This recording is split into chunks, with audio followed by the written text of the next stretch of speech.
안녕하십니까 여러분. 처음 인사드립니다. 디스텔러 홍백입니다.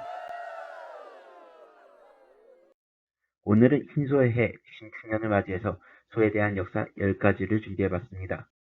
그럼 지금 바로 시작하겠습니다.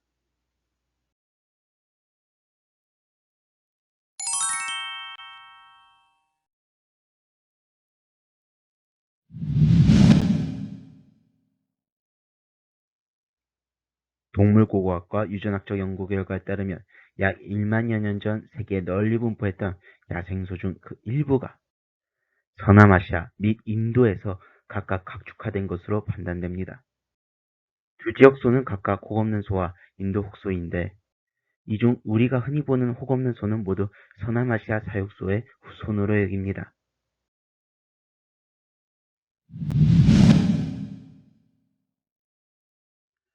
거란의 시조 신화를 보면 회색 소가 모신에 탈 것으로 등장합니다. 중국의 신의 사망오제 중 하나인 신농은 사람의 몸에 소의 머리를 가졌다고 묘사되었으며 이는 그리스 신화 미노타우로스와 같은 모습이죠. 성경에는 우상 숭배의 대상으로 금송아지가 나오는데 이는 기원전 서남아시아의 소 숭배 의식이 미친 영향으로 보입니다. 대표적인 예로 고대 이집트의 아피스라는 소와 아시리아의 보호신인 라마수가 있습니다. 힌두교 문화권에서는 소고기가 금기시되죠. 암소 난디가 시바신에 탈 것으로 신성동물이기 때문이며 또한 자비의 신 크리슈나가 암소의 보호자이기 때문에 소는 보호되어야 할 대상으로 여기죠. 하지만 먹어도 되는 소가 있습니다. 바로 물소입니다. 물소는 죽음의 신인 야마가 타고 다니는 동물이기 때문이죠. 불교에서는 소 울음소리를 수행 중 진리를 깨달을 때 들리는 우주의 소리라고 합니다.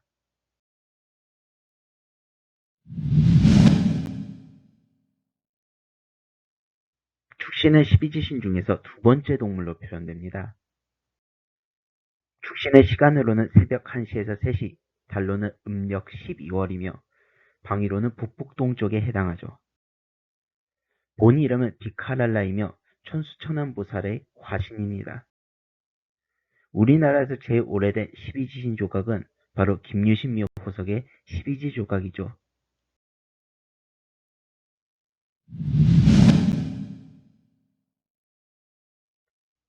삼국지 위지동전에는 부여와 소와 관련된 기록이 나옵니다.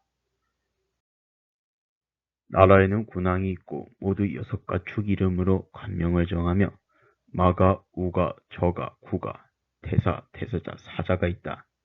여기서 우가가 바로 소와 관련된 집단이죠. 또한 전쟁이 발생하였을 때에는 하늘의 제사를 지내고 그 기륭을 판단하는 방식으로 소를 죽여서 구의 모양을 보아 합하는 것을 길하다고 벌어지는 것은 흉한 것으로 여겼다고 되어 있죠. 이를 우제점이라고 합니다. 한원건 30 고려조에 인용된 위략에 의하면 고구려에도 이와 같은 관습이 있었다고 하였고 둔학문서 중 하나인 토원첩부 제1권에도 고조선의 풍속으로 출정에 앞서 우제점을 쳤다는 기록이 적혀 있습니다.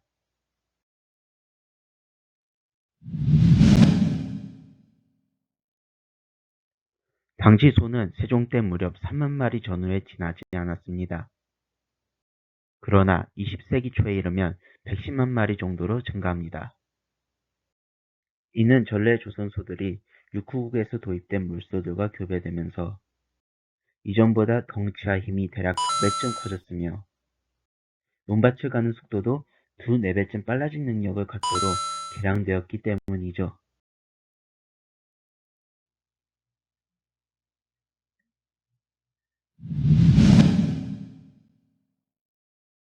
조선은 국초부터 명해남부에서 물소를 구하기 위해 노력했습니다.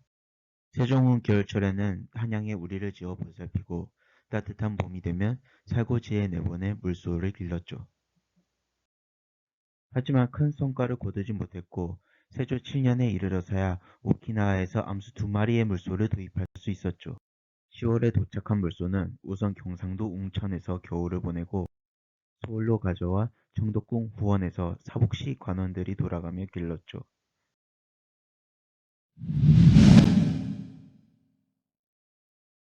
물소에 뿌린 수우각은 각공의 좋은 재료였습니다.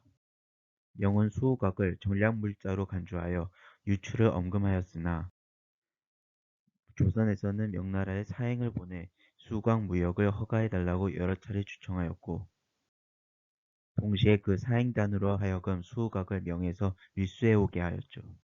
이와 같은 노력으로 세종 때 공식적으로 수입할 수 있는 수우각의 수량만 200대일 정도로 수우각궁의 보유량도 증가했습니다. 그러나 수우각궁은 큰 취약점들이 있었습니다. 습기에 취약하여 여름철에는 사용할 수 없다는 단점이 있었고 원료가 희귀하고 가격이 비싸다 보니 전군이 무장하기엔 무리가 있었죠.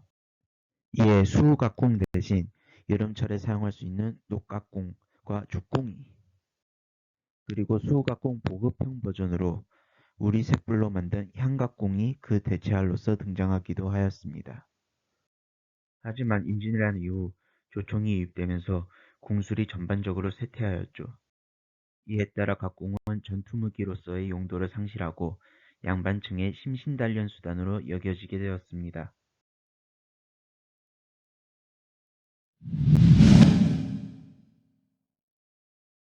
조선은 농업 생산력 향상에 필수적인 노동력을 확보하기 위해 우금 정책을 실시하였습니다.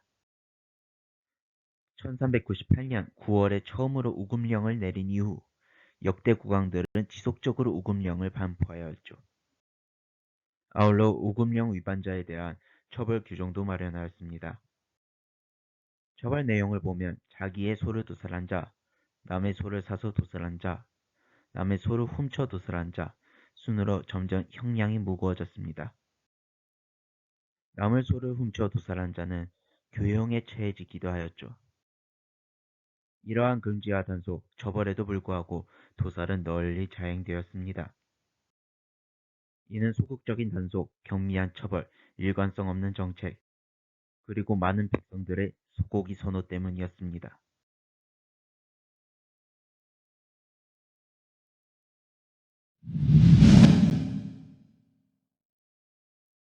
올해는 흰세계를 의미하는 천간, 신과 소에 해당하는 지지, 축이 만난 신축년으로 하얀 소의 해라고도 불립니다. 고구려 무덤에도 하얀 소의 존재가 등장하며 조선시대 김두량의 그림에도 하얀 소가 등장하지요. 이처럼 멸종된 하얀 한우는 2011년에 유전자 기술을 동원하여 복원하였습니다.